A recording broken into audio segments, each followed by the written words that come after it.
All right, I decided to take a little walk here, and weather's so nice right now that actually I think weather-wise we're 81 degrees, so it's so nice.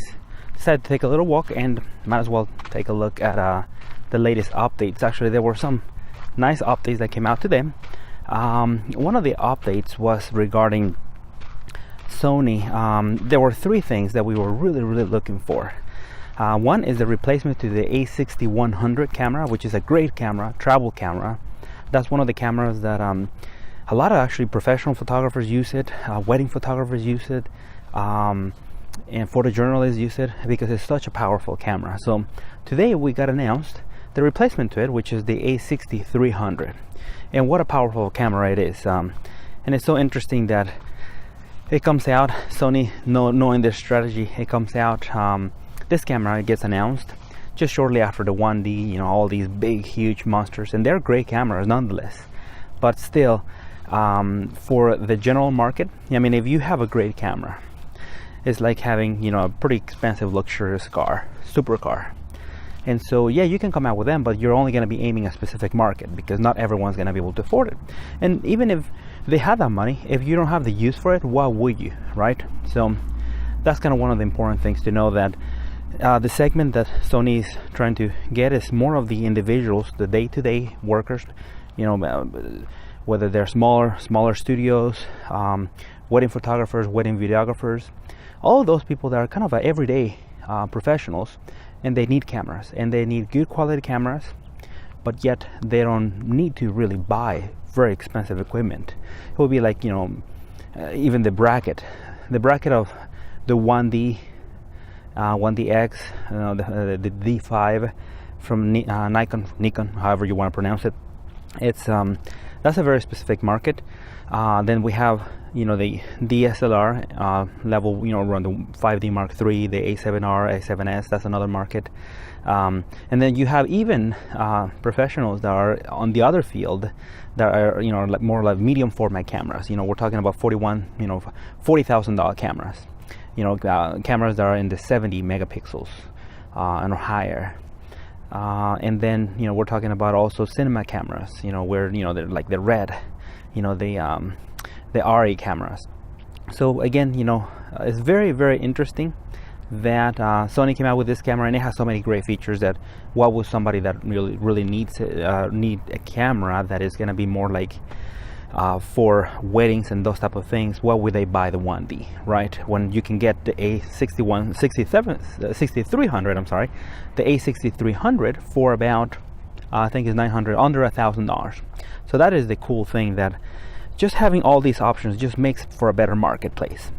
And again, you know, just pick your weapon of choice, right? Pick the camera that really suits your needs. But those are just my thoughts regarding, you know, all the different brackets. And Sony is just very smart because they're catering to the market that they just want to go ahead and buy a camera and they want to replace it quick. You know, you don't want to spend a lot of money. You want to go ahead and you know, spend the money for professional equipment, but not super high, because you might be replacing it every year.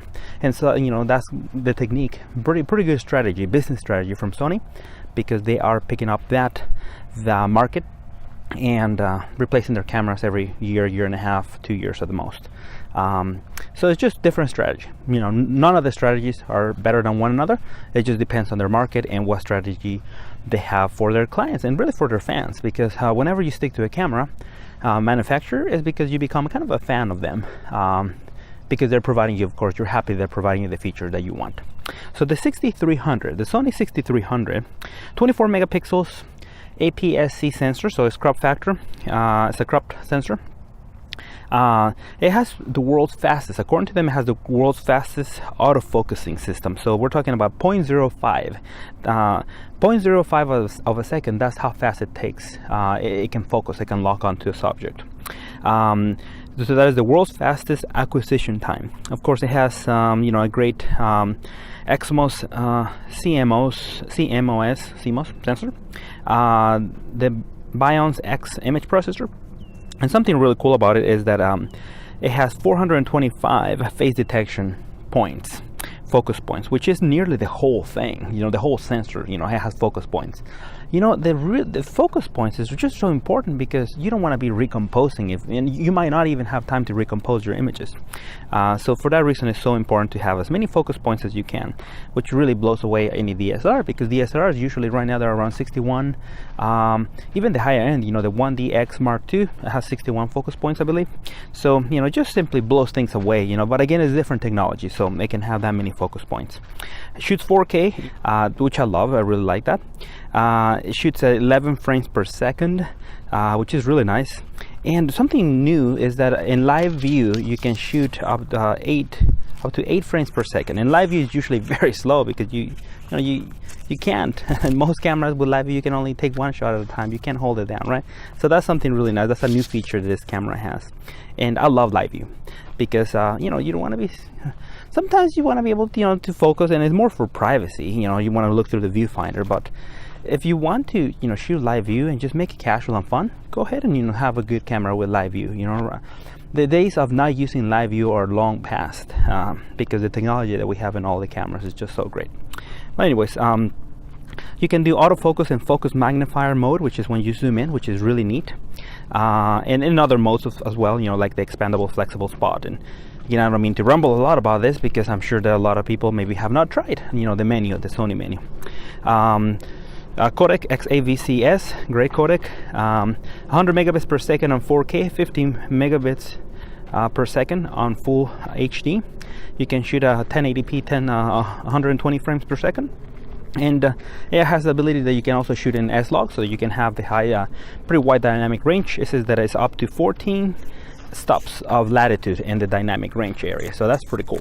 So that's one camera that got announced. The second thing that got announced today was two things that I was really looking forward to. One is the 85mm lens from Sony for FE, for the full frame cameras.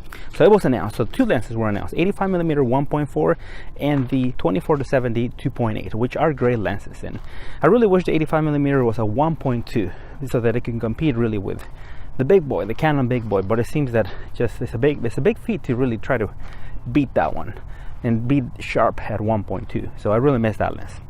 But nonetheless, this is a great lens, 85mm 1.4, and there's some really cool things about this lens. So let me go ahead and just get my notes here, and this is I'm gonna make it as quick as possible. So let me do the 24-70 first. 24-70, it has your nice, cool, you know, extra low dispersion glass elements there. Is the dust and moisture resistant, which is very welcome. That's very nice. You have some really nice buttons, so which of course you have your focus hold and zoom lock. Focus hold is so useful because sometimes you just want to go ahead and hold the focus there and just let the next person come in, take another shot, next person come in, take another shot, without having to refocus all the time. You can of course switch to manual focus, but you can, why do that if you can have a focus hold? So you're an automatic focus, you hold the focus, let the person or let the subject come in, take the shot, another one, take the shot, without having to be hunting for focus, right? And specifically because Sony camera, they're not as good as focusing yet as the DSLRs. They're just you know, mirrorless cameras are just not quite yet. They're getting there though, but they're not quite yet there.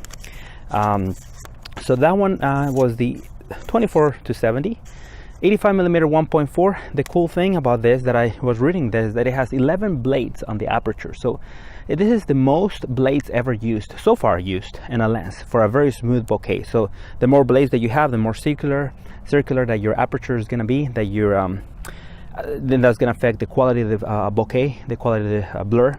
So that's going to make it very nice and pleasing. So the 85mm, being that it is for primarily for shooting portraits of things of that nature because of the distance, it's a great lens. And I really was missing for this lens, looking out for this lens, because I had the 85mm 1.2 Mark II from Canon, so amazing lens. But I think this is going to be a very nice comparable, something to use. You have your nano AR coating, which is great for reducing flare, specifically because those lenses you want to be able to shoot into the sun many times, you know, backlit subjects, so that's going to be great. And you have your aperture ring, which is neat because if you're shooting video, you can go ahead and switch that so that you can control the aperture, and you can be controlling your exposure, making it really nice and smooth transition. So that's for video shooters, of course, and you can also use it for photos, but you know, primarily it's for video shooters. So, and of course the dust and moisture resistant, and you have your focus hold. So these are the updates that I got today. Just real quick, wanted to go ahead and share those with you guys. Such a beautiful day, but I'm gonna start heading back because after it gets a little darker, then we have all the mosquitoes and everything coming out. So, but yeah, just keeping you guys updated on the latest things, and it just so happened that the latest updates today were Sony updates. All right, thanks so much for watching. Have a good one.